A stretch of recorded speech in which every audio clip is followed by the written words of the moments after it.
Hello, my name is Thomas Childers. This is for Management Principles with Dr. Strickland.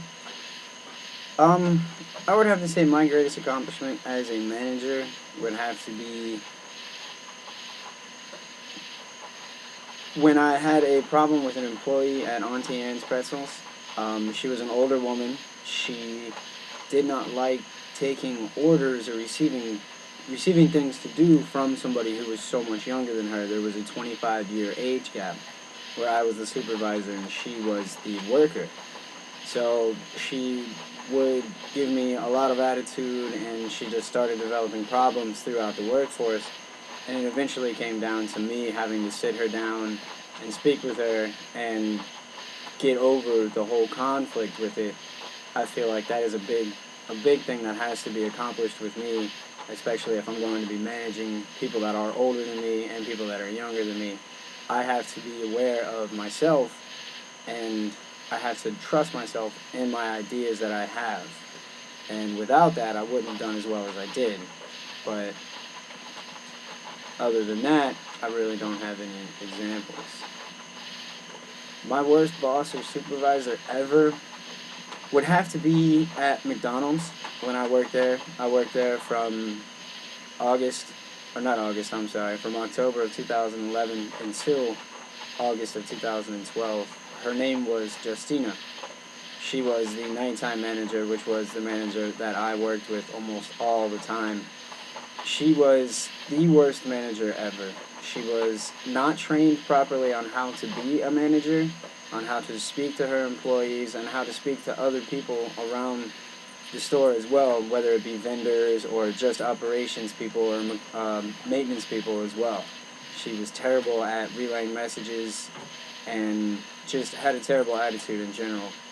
She would yell at employees and demean them and make them feel incredibly small, and she would literally ask people if they were stupid at times. And to me, that is the absolute worst way that you could speak to your employees. And it was unanimous around the store that nobody liked her.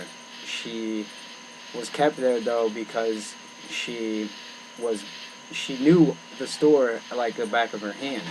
She did know the store very well. She just didn't practice her procedures at all. Really, she was very rude to not only customers but employees and even her higher up boss, which was the manager of the store, who was a properly trained and very good manager. But she was stuck with her because the owners of the company liked Justina and they would not get rid of her.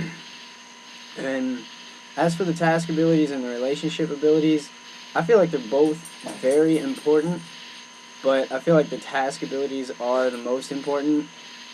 With the relationships, you're building relationships with customers and you want them to return and everything else. And say if you have a problem and you fix it properly and you make them want to come back by fixing that, in order to do that, you have to have your tasks done first. So that's why I feel the task abilities are more important. If you can get your tasks done and you can have them done and your store is running properly, I feel like you won't have to make things up to customers and they will return without you really having to go above and beyond the bar. But I'm not saying above and beyond the bar is bad by any means. It's usually great. It's usually the determining factor of why somebody would come back to your establishment.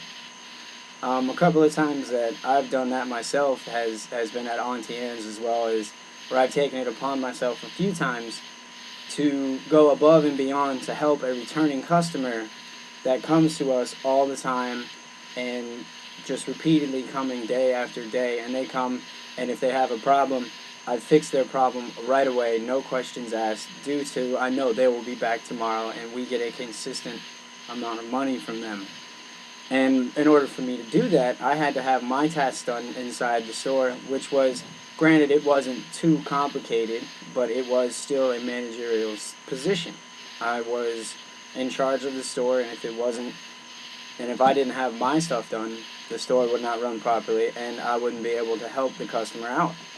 But again, I feel like without those relationships, you have to build the relationships, yes, but in order to build relationships and in order to deliver the experience that you would want to deliver as a manager, you have to have all your task abilities done first, which that is why I believe that the tasks are more important.